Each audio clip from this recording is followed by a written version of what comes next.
Hello, my name is Brendan, and someday I would like to perform in drag. I've heard it's a way to express yourself and explore another side of you.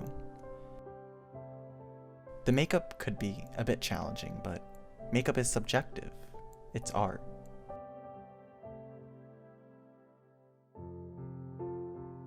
I was never allowed to play with makeup as a child.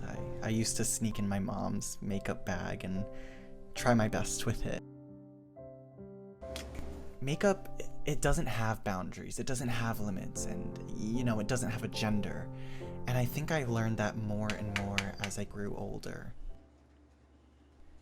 I think people may look differently at this form of expression, but, I'm comfortable in my own skin.